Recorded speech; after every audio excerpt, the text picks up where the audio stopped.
బైబిల్లో మత్తయి సువార్త 15వ అధ్యాయం 20వ వచనంలో యేసుప్రభు తన శిష్యులు చేతులు కడుక్కొనకుండా భోజనం చేశారని శాస్త్రులు పరిచయులు ఫిర్యాదు చేస్తుంటే వారితో మత్తయి సువార్త 15వ అధ్యాయం 19వ వచనంలో కొన్ని విషయాలు చెప్పి ఇవే మనుషుని అపవిత్రపరచును గాని చేతులు కడుక్కొనక భోజనం చేయట మనుషుని అపవిత్రపరచదు అని చెప్పారు.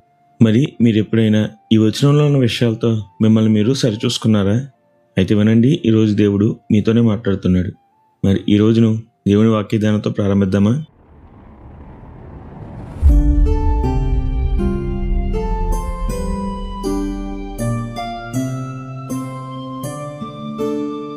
బైబిల్లో మత్తయి సువార్త 15వ అధ్యాయం 19వ వచనంలో దురాలోచనలు, నరహత్యలు, వ్యభిచారములు, వేశ్యాగమనములు, దొంగతనములు, అబద్ధ సాక్ష్యములు, దేవదూషణలు హృదయంలో నుండి వచ్చును అని ప్రభువు చెప్పి ఇవే మనుషుని అపవిత్రం చేయను అని అంటారు.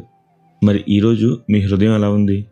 వాక్యం సెలవిస్తుంది, ఇర్మియా గ్రంథం 17వ అధ్యాయం 9వ వచనంలో హృదయము అన్నిటికంటే మోసకరమైనది, అది ఘోరమైన వ్యాధి కలది, దాన్ని గ్రహింపగలవాడెవడు అని.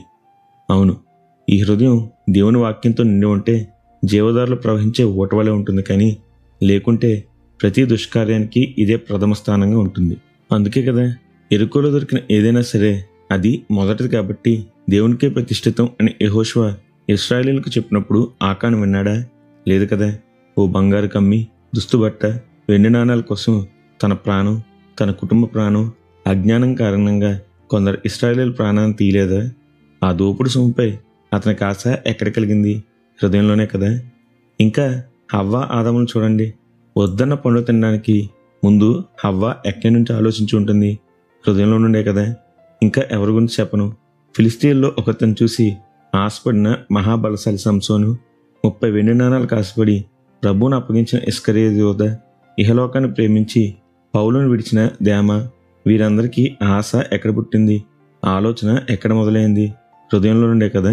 అవును, మీ హృదయం వాక్యంతో దేవుని మాటలతో నిండి ఉంటే మీ జీవితం పవిత్రంగా, యోగ్యమైనదిగా, ఇతరులకు ఆశీర్వాదకరంగా ఉంటుంది.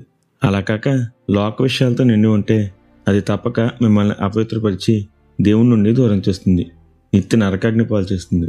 అందుకే ద్వితీయోపదేశకాండం 6వ అధ్యాయం 5వ వచనంలో వాక్యం సెలవిస్తుంది, నీ పూర్ణ హృదయంతో, నీ పూర్ణ ఆత్మతోనూ, నీ పూర్ణ శక్తితోనూ నీ దేవుడైన యెహోవాను ప్రేమింపవాలని అని. మరి మీ హృదయాన్ని పరీక్షించుకొని దానితో సంపూర్ణంగా దేవుని ప్రేమిస్తున్నారో లేదో అని ఆలోచించుకోండి.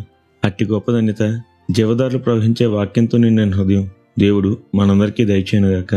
నిత్యం ఘనత, మహిమ, ప్రభావములు యేసుక్రీస్తు నామమునకే కలుగునుగాక. ఆమెన్. హల్లెలూయా.